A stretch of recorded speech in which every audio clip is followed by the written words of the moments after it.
अभी करणीय मित्त सूत्र लेंगे, पेज नंबर 50।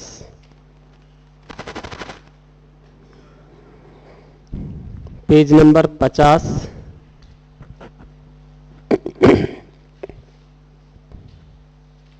करणीय मित्त सूत्र।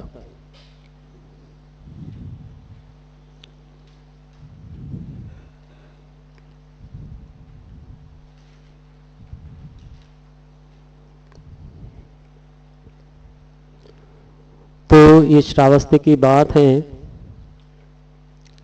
भगवान ने 500 भिक्षुओं को आनापान और विपश्यना का कर्मस्थान दिया और भिक्षुओं को कहा कि जाओ 3 महीने के लिए वर्षावास करने के लिए।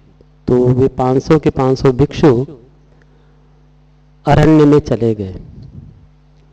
अरण्य में चले गए, वहां जाने के पश्चात एक एक भिक्षु एक एक पेड़ के नीचे ध्यान करने वाला था।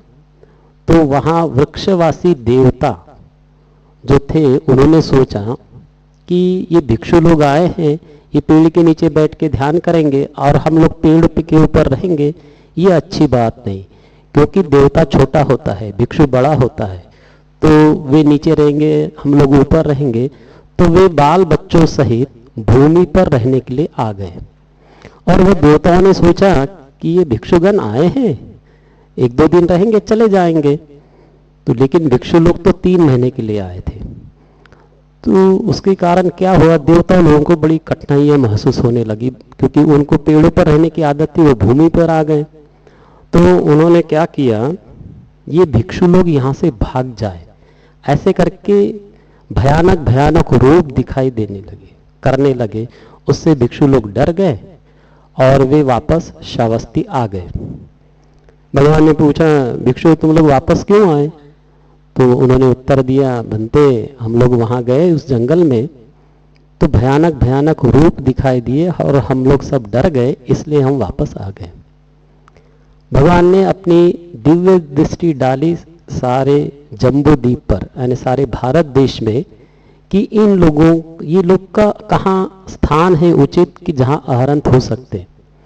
तो उन्होंने देखा कि इस पूरे जम्बू द्वीप में कोई स्थान ही नहीं है इनको आहरण बनने लायक, सिवाय उस जंगल के अतिरिक्त। तो भगवान ने कहा वापस जाओ तुम लोग जंगल, उसी स्थान में, क्योंकि वो उसी जंगल में आहरण हो सकते थे। तब भगवान ने कहा जाने से पूर्व ये करणीय मित्त सूत्र का पाठ करना। और फिर गए सारे के भिक्षु ये करणीय मित्त सूत्र का पाठ किए। सारे देवताओं ने प्रसन्नता पूर्वक भिक्षुओं का स्वागत किया, 3 महीना रहे और वे वहां आहरण हुए। तो इस करणीय मित्त सूत्र को बोलेंगे। यस्सानुभावतो यक्खा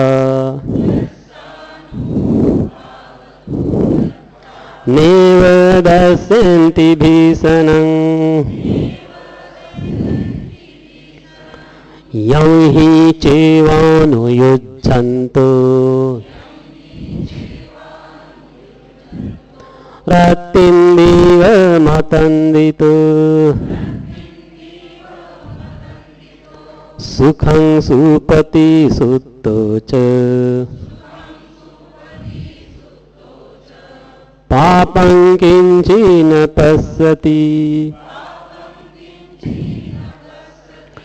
एवमादि गुणोपेतं परित्तं तं भणामहे।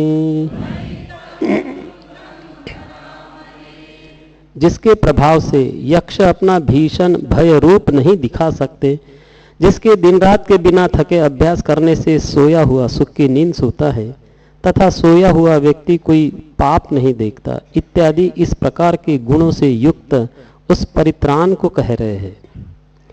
करणीयमथ कुशलेन यन्तं संतं पदं अभिसमेच्च सक्को उजुच सुजुच सुवचो चस्मुदु अनतिमानी करणीय मत्थ कुशलेन, जिसको अपना कुशल करना है, अपना कल्याण करना है। यंतं संतं पदं, पद यानी निर्वाण पद, अभिसमेच्छ, जिसको निर्वाण पद की अभिलाषा है, शांति पद, निर्वाण की प्राप्ति चाहने वाले तथा समाज कल्याण में निपुण मनुष्य को चाहिए। क्या चाहिए? सक्को यानी सुयोग्य बने, उजू, उजू यानी सरल सीधा, सुहुजूच अति सरल बने, सुवचो उसकी वाणी सुंदर हो, मुदु यानी मृदु, अनतिमानी कोई भी अभिमान न हो। देखिए सारे शब्द सरल है। सक्को, सक्को यानी सुयोग्य बने, हमको योग्य बनना है पहले। उजू यानी सीधा होता है, सरल। सुहुजूच अति सरल बने, सुवचो वाणी अच्छी हो, सुंदर हो, मिठास हो, और मृदु हो, कोई अभिमान न हो, विनीत भाव हो। इतना होने पर अपना कल्याण होता है और वो निर्वाण पद मिल सकता है, इससे नीचे नहीं। संतोषकोच सुभरोच अपकीचोच सल्लहुकवुक्ति संतीन्द्रियोच निपकोच अपगभ्भो कुलेस्वननुगिद्धो संतुष्सकोच संतोषी हो, सुभरो सहजी पुष्य हो, भरो सुभर मतलब अपन बोलते हैं भरण पोषण, तो सुभरोच। अपकिच्चोच सल्लहु कबुत्ति, सादा जीवन बिताने वाला हो। संतीन्द्रिय इंद्रिया शांत बने। निपकोच प्रज्ञावान, निपक यानी प्रज्ञावान होता है, निपकोच प्रज्ञावान बने। अपगभ्भो कुले स्वननुगिद्धो, अप्रगल्भ यानी शील सदाचार युक्त जीवन जीना है, अप्रगल्भ कहते हैं। कुले स्वननुगिद्धो, और कुलों में अनासक्त हो, यानी परिवार के प्रति ज्यादा आसक्ति नहीं होनी चाहिए। लोग 60 साल के भी होते तो भी परिवारों में आसक्त रहते हैं, यानी नाती नतरू में और परिवार में लगे रहते हैं। कहते हैं कि हमको आसक्त नहीं होना चाहिए, रहना है लेकिन अनासक्त होकर रहना है। और अप्रगल्भ, अप्रगल्भ का अर्थ होता है शील सदाचार युक्त जीवन हो और कुलों में अधिक आसक्त न हो, अनासक्त हो। न च खुद्दं समाचरे किंची ये न विन्यु परे उपवदेयु सुखिनो वाके मिनो हन्तु सर्वे सत्ता भवन्तु सुखी तत्ता।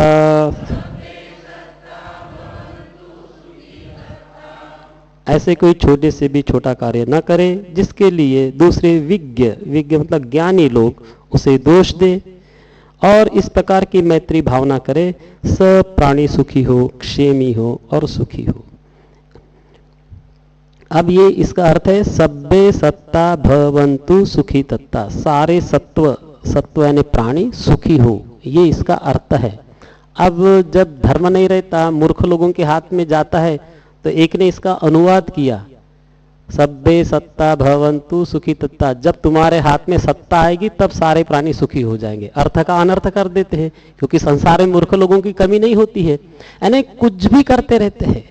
तो हमको जैसा है अनुवाद वैसा ही करना है। अपनी मन से किसी ने किया वो हो गया गलत, अपने को अपने मन की कुछ भी नहीं जोड़ना है, कुछ निकालना भी नहीं है। और एक तो व्यक्ति ऐसे सीधा सीधा बोल रहा था, जब तुम्हारे हाथ में सत्ता आएगी तब सारे लोग सुखी होंगे। ऐसे किसने कहा कि सत्ता आने से सुखी होता है? एक्चुअली सारे प्राणी सुखी हो ऐसा लिखा गया है। एके चिपाण भूतत्ति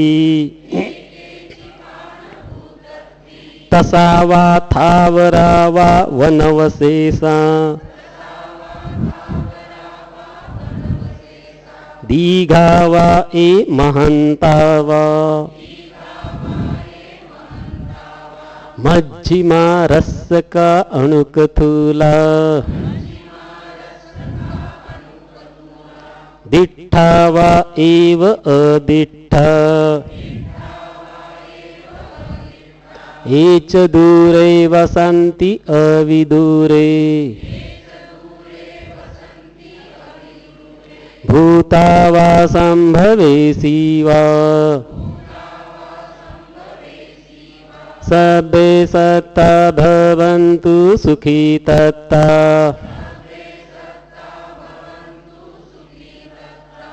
एकेची पाणभूतत्ति।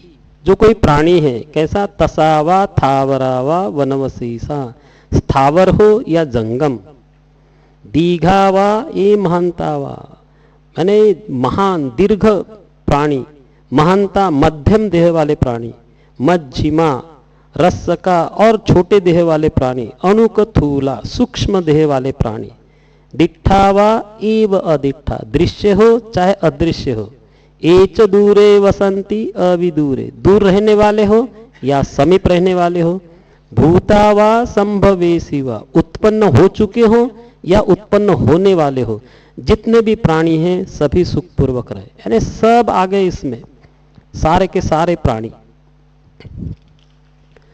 न परो परं निकुब्बेत नातिमय्येत कथच न कंची व्यारोसना पटिगसंया न्यन्यमय्यस्य दुःखमिच्छेय। एक दूसरे की वंचना न करे, कभी किसी का अपमान न करे, वैमनस्य या विरोध से एक दूसरे के दुख की इच्छा न करे। माता यथा नियं पुत्तं आयुषा एक पुत्र मनुरखे एवंपि सर्वभूतेषु मानसं भावये अपरिमाणं। माता जिस प्रकार जान की परवाह न कर अपने इकलौते पुत्र की रक्षा करती है, उसी प्रकार भी प्राणी मात्र के प्रति असीम प्रेम भाव बढ़ाए। मैत्तंच सर्वलोकस्मिन् मानसं भावये अपरिमाणं उद्धं अधुचतिर्यञ्च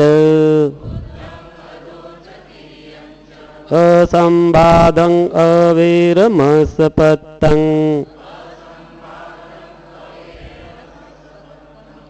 वह बिना किसी बाधा के वैर शत्रुता के, उद्धंग यानी ऊपर, अधो यानी नीचे, तिर्यंच यानी आड़े तिरछे, समस्त लोगों के प्रति असीम मैत्री भावना बढ़ावे।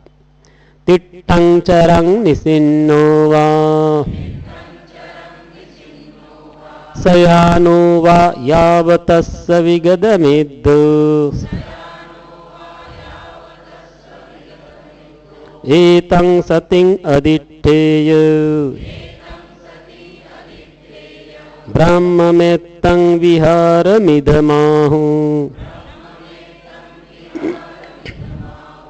तिट्ठं खड़े, चरंग यानी चलते, निसिन्नो बैठे, सयानो यानी लेटे, जब तक जागृत रहे तब तक इस प्रकार की स्मृति बनाए रखे, इसी को मैत्री भावना करना है, इसी को ब्रह्म विहार कहते हैं। दिट्ठिंच अनुपगम्य शीलवादस्सनेन संपन्नो कामेषु विनयगेदं नहीं जातु गब्बसेयं पुनरेतीति।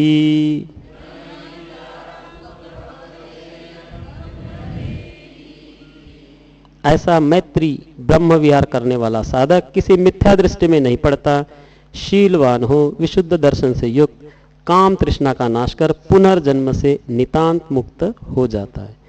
तो ये करने में तो सुत्ता इतना सरल है, जितने भी भिक्षुगण आते हैं, कोई भी छोटा मोटा भी कार्यक्रम रहता है तो ये करने में तो सुत्त बोला ही जाता है।